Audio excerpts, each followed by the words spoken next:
ہمیں اس کا استقبال کیسے کرنا ہے، اس کا ایک تو ابھی سے ہم نے ذہن بنایا ہوا ہو، یہ ہمارے مذاکرے ہمارے ایمان میں یہ اس طور پہ نفع کے طور پہ شامل ہو جائے کہ آنے والا رمضان ہماری زندگی کا سب سے خوبصورت رمضان بن جائے۔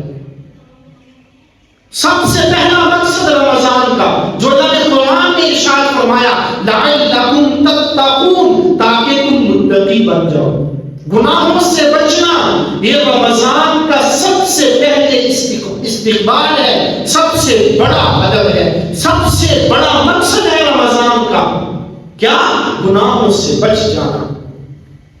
اور جو سال بھر میں ہم سے کمی کوتاہی ہوئی، اللہ سے تعلق کے ساتھ جو مضبوطی میں کمی ہے، ہمارا وہ اللہ سے تعلق مضبوط ہوگا۔ گناہوں کے چھوڑنے کی نیت ابھی سے ہو، اور گناہوں کے چھوڑنے کا ایک طریقہ یہ بھی ہے نا کہ ہم ابھی سے نیت کر لیں کہ انشاءاللہ نیکیوں کا سیزن ہے، زیادہ وقت عبادات میں لگائیں گے۔ اب جب تک بندہ مجھے بتائے اس نے تراویح پڑھنی ہے، وہ گھنٹہ ڈیڑھ تراویح کو دے گا تو گناہوں سے تو بچا رہے گا، یا نماز میں کھڑے ہو کے بھی گناہ کرے گا۔ جو روزہ رکھے گا، سحری کے لیے اٹھے گا، اس اٹھنے کی برکت سے اللہ اس کو گناہوں سے بچائیں گے۔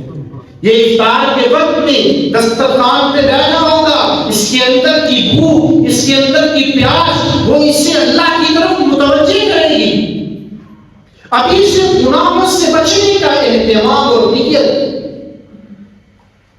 اور اپنے اوقات زیادہ سے زیادہ عبادات میں لگانے کا عزم۔ 5 نمازیں تو عام دنوں میں بھی فرض ہیں، اب رمضان آ رہا ہے، اگر کہیں کمی ہوتی ہے ابھی سے اس بارے میں نیت کر لیں کہ انشاءاللہ نمازیں نہیں چھوڑیں گے۔ قرآن کی تلاوت میں، قرآن کے سیکھنے میں کمی ہے، ابھی سے عزم کر لیں کہ انشاءاللہ رمضان میں تلاوت کا اہتمام زیادہ کریں۔ اور یہاں تو ایک لفظ، ایک حرف پڑھنے کے اللہ کتنے راضی ہوئے۔ فرمایا من قرأ حرفا من کتاب اللہ، جس نے قرآن کا ایک حرف پڑھا، ترمذی شریف کی روایت ہے فَلَهُ بِهِ حَسَنَةٌ، اس ایک حرف پڑھنے کے بدلے میں اللہ اس کو 10 نیکی عطا فرماتے ہیں۔ اور اسی روایت کا اگلا حصہ ہے من جاء بالحسنہ فلہ عشر امثالها، کہ جو اللہ کے پاس ایک نیکی لے کے آئے گا اللہ 10 کے برابر اجر عطا فرمائے گا۔ گویا قرآن کا ایک حرف پڑھنے سے کتنی نیکیاں مل رہی ہیں؟ 10۔ اور اگر ہم ایک رکوع پڑھیں تقریباً ہم 5000 نیکیاں حاصل کر لیتے ہیں۔ ایک پارے کی تلاوت کریں تقریباً 1,00,000 نیکیاں کم و بیش ہم حاصل کر لیتے ہیں۔ قرآن مکمل ہوگا 30,00,000 نیکیاں ہمیں مل جائیں گی، اور رمضان میں تو ویسے ہی ہر عبادت کا اجر وہ کئی گنا تک بڑھا دیا جاتا ہے۔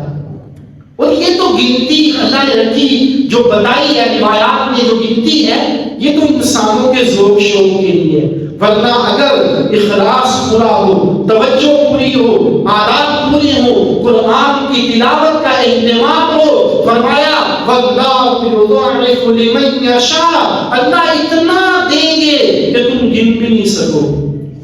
جس کے لیے اللہ چاہتے ہیں اس کی طرف بھی اللہ اتنا بڑھا دیتے ہیں۔ تو عرض میں یہ کر رہا تھا ابھی سے عزم کریں کہ انشاءاللہ ہم رمضان میں تلاوت کا بھی اہتمام کریں گے، تکبیر اولیٰ سے نمازوں کے اہتمام کی نیت کریں، تکبیر اولیٰ کے ساتھ۔ اور ہم تعلیم میں بیٹھتے ہیں، یہ حدیث ہم نے کتنی بار سنی کہ من صلی للہ 40 یوما فی جماعت یدرک تکبیرۃ الاولیٰ کتب لہ براءتان، کہ جس بندے نے 40 دن اللہ کے لیے ایسی طرح نماز پڑھی جماعت کے ساتھ کہ تکبیر اولیٰ بول نہیں ہوئی، ادھر امام نے اللہ اکبر کہا، ادھر اس نے اللہ اکبر کہا، اور کم از کم درجہ یہ ہے کہ 40 دن تک جماعت کے ساتھ یوں نماز پڑھے کہ رکعت اس کی فوت نہ ہو. فرمایا کتب لہ براءتان، اللہ اس کو دو پروانے عطا فرمائیں گے. ایک براءۃ من النار، اللہ دوزخ سے بچائیں گے. وبراءۃ من النفاق، یہ منافق ہو کے نہیں مرے گا.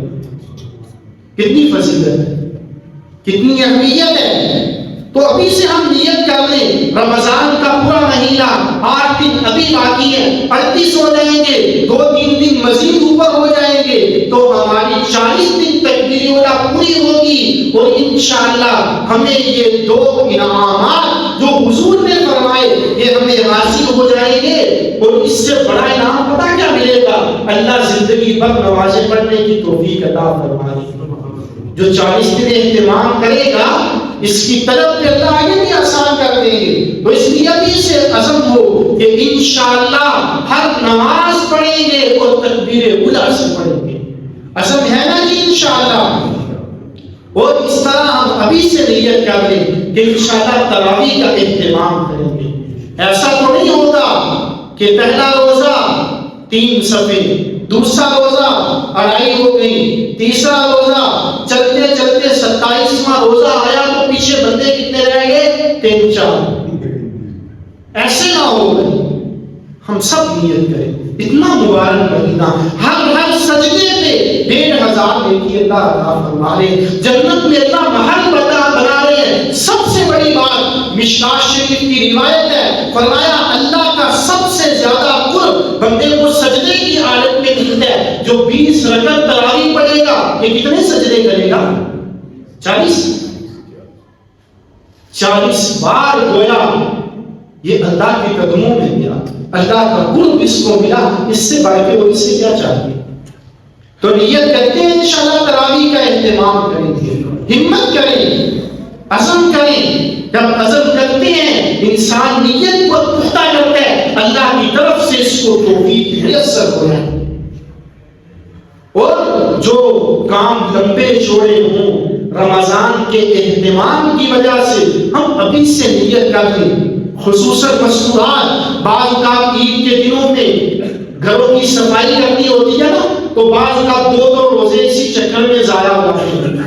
عادات ہوتی ہیں، سارا سامان گھر کا باہر نکالنا ہے، کمروں کی صفائی، یہ وہ ساری صفائییں رمضان کے استقبال میں ابھی کر لیں تاکہ رمضان میں خاص اہتمام کے ساتھ ہم اللہ کی طرف متوجہ ہو سکیں.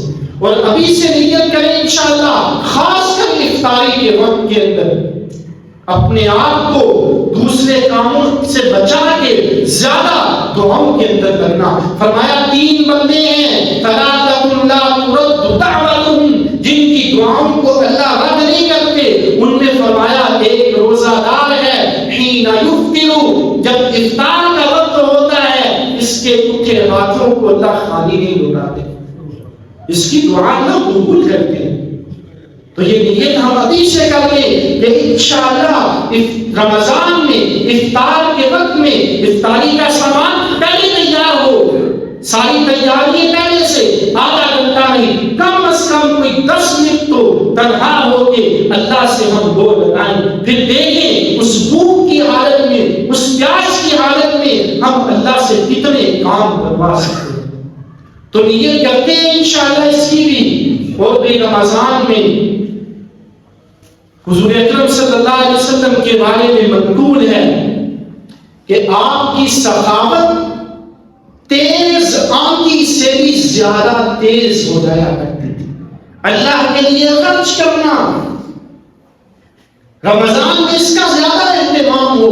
کتنے ایسے لوگ ہیں، ویسے گلی محلوں میں مانگنے والے تو پیشہ اور اکثر ہوتے ہیں، ورنہ وہ سفید پوش لوگ کہ جو اپنی حاجات کسی کے سامنے اپنی خودداری کی وجہ سے نہیں رکھ سکتے، ان کو اللہ سے بھی ڈر لگتا ہے، خود اپنی عزت کا بھی خیال رہتا ہے. ایسے لوگوں کو ڈھونڈ ڈھونڈ کے ان پر خرچ کرنا.